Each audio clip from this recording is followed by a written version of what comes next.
Okay guys, so I recently asked for some of your ideas on a video because it's better if you know what you want to learn so I can not teach you as such but provide the stimulus for you to go and think about it more as an analyst.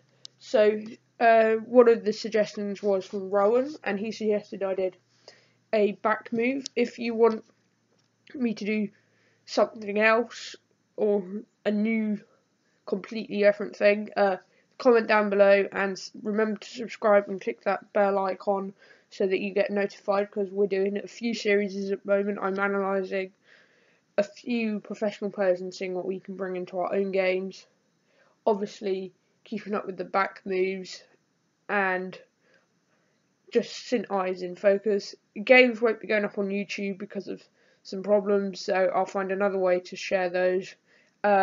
Comment down below how you would like to receive your videos. Thank you.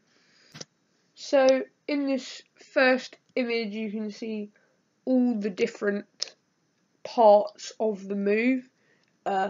So first it's going to come off a line out, this move, because we plan to use forwards. It will be a 5-man line out, and I'll come into detail on why those two, the white and red line, are there. Then it's going to go out to the fly half, and he has multiple options, but we'll come on to those in a minute.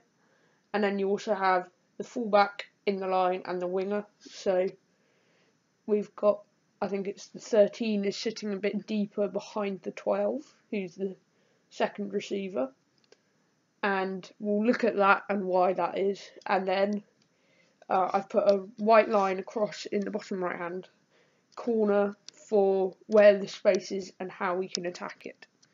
So the first section here is the line out. Sorry about the blurriness, I tried to do it very quickly on my video camera, but the first thing to remember is who is playing 9. Sorry, my image has just disappeared. It's actually a forward. It's not necessarily going to be an 8. So in the line out, this line out, doesn't matter what shirt is. Number 4 is a jumper, and so is number 7. Because you see, hopefully, because 7 and 6 are hopefully far enough back that they'll drag the two opposition players further back, leaving a gap. And you might think, oh wait, then their forwards can just come crashing through that gap. But the cleverness is that you have multiple options off this, so you can either throw it to 4 and just get it straight off the top, and then 7 and 6 will step in and cover that gap. Or you can actually throw to 7, number 1 will go over, lift up number 7 with number 6, and then 8 can either crash back through that gap, so it'll actually be running between the 7 and the 3 who's hopefully coming across. Or you can just go straight off the top and 3 and 4 will just come in and fill the gap to cover the 9. Or person playing scrum half. So it just gives you those 3 options really quick, just gives you the ability to mould a game plan. So I'm not saying, oh, I'm the tactics captain, let's just do what I say.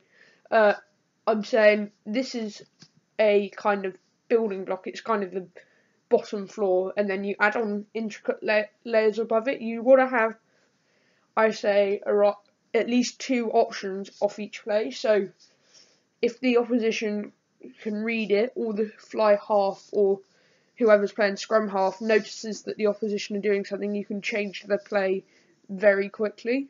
That's really quite key to what's happening.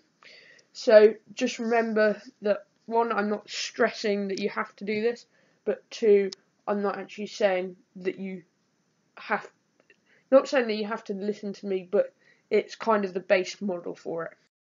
So here in our second image, I've zoomed in a bit too much on the fly half, but because there's a winger inside him, which is why that line has only a partial player in there. But the key thing to see here is there's 3 options straight off 10.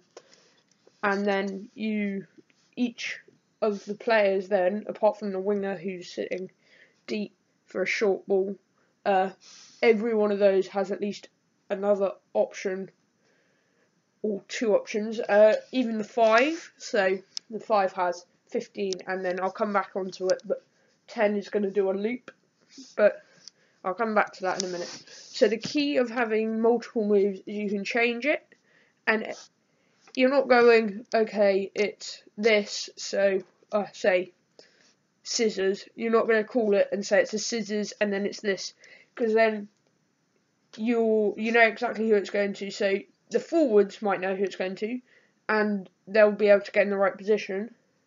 But if it's just this one player that is doing the same thing, the opposition one can read it if you do it more than twice in a game, really. And also, the players who, even if they're doing dummy runs, they won't look as convincing because they know they're not going to get it. So, having this, the 10, though, has to be really confident to execute this. But having those multiple options can really help boss a team about the field. So, here in the second image, we can see the loop move I was talking about. This is drawn from a move by Johnny Sexton, who I might come on to in my Player and Focus videos. He's the Irish number 10, one of the best, and he always does this loop. Like, there are some jokes that he might be easier to stop because you know exactly what he's going to do every time he gets the ball when he's playing for Ireland. But it's actually really simple that anyone can do it, but it's also kind of hard to stop because of the way this team, our team, will set up, because you'll have the 15, if you remember. He's a bit out of shot, but he's a bit wider, so 5 can either take it in, sell the dummy to 10, or if he's feeling good, 10 might just be on that first part of his loop, so he can actually fizz one out to the 15, and then they can attack the space a lot wider out.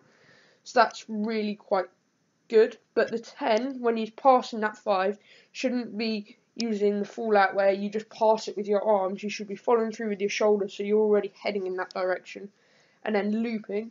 Because not only, even if you don't get the ball back, you're still in that position for the next phase, and then you can attack down the same way again, just dragging the defence to and fro, and that is one of our strongest points. Video.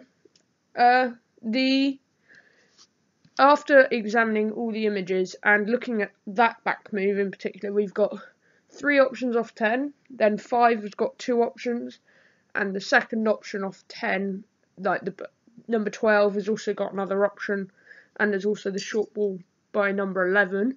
So we can definitely use that. But if you have any moves you'd like me to recreate for you, and I can even video moves that you want, so you can send those to me, just images or anything, just describe them, because the board game that I was using is called Crash Tackle. It's actually really good fun to play. I'm pretty good at it, so if you want to play me, have a go. But that's enough of that. So just remember, options are really important, and it also needs to be adaptable to the conditions, so short and long, and also to the team, so if you move to DPP, you can actually use it for different teams. Well, thank you. Remember to subscribe and like the video. Comment down below on anything you'd like me to do, and ways I can contact you with videos that can't be YouTube anymore. So, thank you guys. Goodbye.